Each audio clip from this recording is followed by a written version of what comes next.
Eduardo, estimo melhor, saudações à nossa audiência.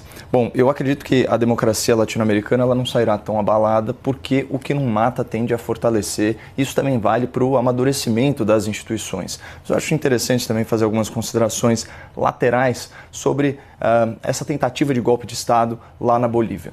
Para variar, assim que soube da notícia, como nós vimos, o Lula da Silva, né, esse grande estadista, ele foi às redes sociais transbordar hipocrisia. Disse o petista, aspas, reafirmou, na verdade, sou um grande amante da democracia e quero que ela prevaleça em toda a América Latina. Reafirmamos nosso compromisso com o povo e a democracia no país irmão. Bom, disse o fundador do Foro de São Paulo, adulador de tiranos socialistas e garoto propaganda de ditaduras. Lula é amigo, companheiro e aliado de Díaz-Canel em Cuba, de Daniel Ortega na Nicarágua e de Nicolás Maduro na Venezuela. Manchete da Folha de São Paulo, julho de 2019. Venezuela usa esquadrões da morte e tortura contra opositores, diz ONU.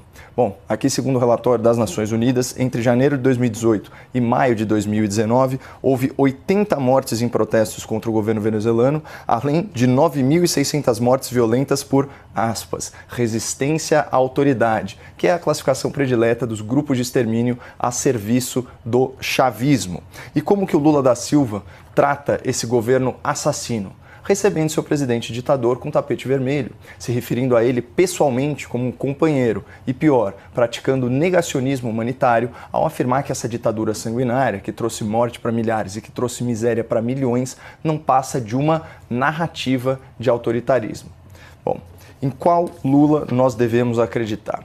No Lula que se intitula a viva alma mais honesta do Brasil e que se diz um amante da democracia, ou no Lula que protege e financia com dinheiro público brasileiro os seus ditadores de estimação na América Latina?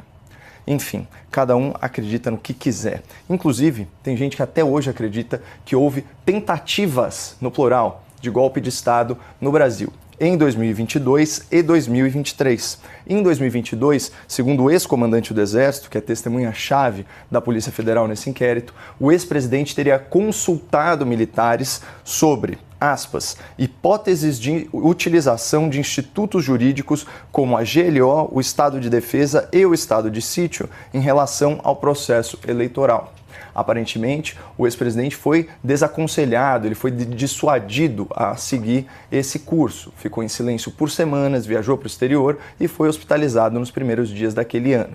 Já em 2023, e aqui a gente está tratando da segunda suposta tentativa de golpe, em 8 de janeiro, algumas centenas de manifestantes invadiram os prédios dos três poderes e um punhado deles cometeu atos deploráveis de vandalismo. Mas é importante pontuar que os manifestantes estavam desarmados, desarticulados e sem nenhum apoio militar, institucional ou mesmo popular. Essencialmente, era uma reunião de exaltados muito insatisfeitos com a condução do processo eleitoral. Mas o ponto é que, em ambos esses casos, a conduta dos indivíduos não se enquadra nos tipos penais dos crimes contra a democracia. Isso porque a tentativa de golpe de Estado, a tentativa de abolição violenta do Estado de Direito exigem necessariamente o emprego de violência ou o emprego de grave ameaça. Se ninguém foi coagido fisicamente, se ninguém foi coagido moralmente, se ninguém foi forçado a absolutamente nada, não há que se falar em golpe ou em subversão da ordem constitucional. E essa narrativa do golpe à brasileira, ela fica ainda mais evidente diante do contraste com a realidade boliviana. Aqui, na verdade, nesse novo caso, claramente houve coação. Ou seja, houve um grave constrangimento por meio de violência, por meio de ameaça, para que a autoridade política agisse em desacordo com a sua própria vontade.